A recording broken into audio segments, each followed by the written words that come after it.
Os nódulos hepáticos benignos são um achado muito prevalente no nosso exame de ultrassom abdominal.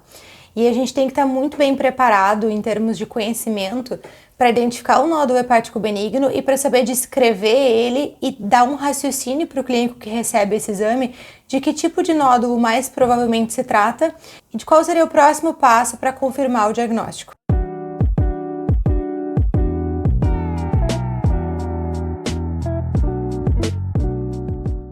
Aqui a gente vai mostrar para vocês os principais nódulos benignos, como é que eles se comportam no ultrassom, como é que se comportam no Doppler e qual é o segmento para cada um deles na nossa conclusão do laudo. Então, o primeiro nódulo hepático benigno que a gente está acostumado e também mais prevalente, especialmente nas mulheres, é o hemangioma hepático. O hemangioma é um nódulo que ele pode ser muito típico ao ultrassom modo B. Então, geralmente ele se apresenta para nós como um nódulo hiperecogênico, bem delimitado, circunscrito, que geralmente não ultrapassa 3 centímetros. Claro que nós temos hemangiomas maiores, até hemangiomas gigantes, mas aí já foge um pouco do típico. E que ao estudo Doppler, a gente não vê vascularização no interior do nódulo, né? Então, o estudo Doppler é bem típico, mesmo que a gente use aquele Doppler mais sensível de microvasos, a regra é não ter vascularização dentro do nódulo. Por que isso acontece? O nódulo, o hemangioma, ele é um nódulo formado por vascularização atípica, né? São microvasos. Mas a velocidade desses vasos é muito baixa para ser captada no exame Doppler. Então a gente acaba não vendo a velocidade dos vasinhos que estão dentro da lesão, só a velocidade do parênquima hepático em si. Ou seja, pode ser que no Doppler a gente vê os vasos do parênquima hepático sendo desviados no trajeto do hemangioma.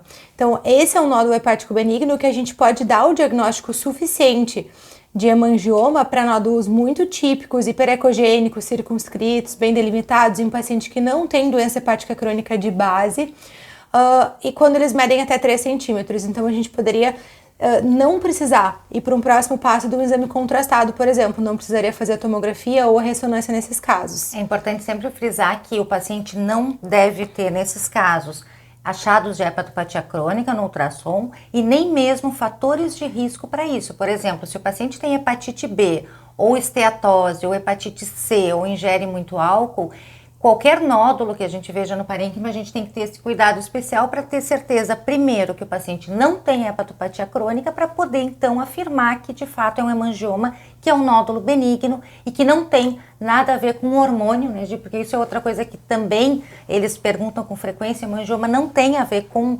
terapia hormonal, ele não vai crescer e não maligniza. Esse é um nódulo em que o paciente pode ficar muito tranquilo. Claro, eles fazem o segmento, né, às vezes anual ou a cada 2 anos do tamanho do seu hemangioma, mas ele não tem uma evolução ruim. Ele vai ser benigno desde o início e para sempre. O nódulo que a gente acompanha, né, ele tende a ficar estável em relação ao tamanho, mas pode ter um pequeno crescimento ao longo dos anos, e isso é esperado. Então, claro, sempre que a gente está falando sobre nódulos benignos, gente, a suspeita de que seja um nódulo benigno pressupõe que esse paciente seja um paciente são, que ele não tenha nenhuma doença crônica do fígado, primeiro ponto. Os hemangiomas também têm uma característica que são os hemangiomas gigantes, que são hemangiomas grandes, tem os hemangiomas cavernosos, cavernomatosos nesse meio, e eles podem ter até 10 centímetros, 15 centímetros. São lesões benignas, e a gente diferencia aqui do hemangiosarcoma, que é uma outra entidade, mas os hemangiomas muito grandes, eles em geral abaulam a superfície do parênquima hepático e são mais heterogêneos. Mesmo sendo grandes, geralmente não tem indicação cirúrgica, mas isso é um pouquinho polêmico. Alguns guidelines indicam cirurgias em lesões maiores que 10 centímetros, maiores que 15 centímetros, devido a um potencial risco de complicações como sangramento maior.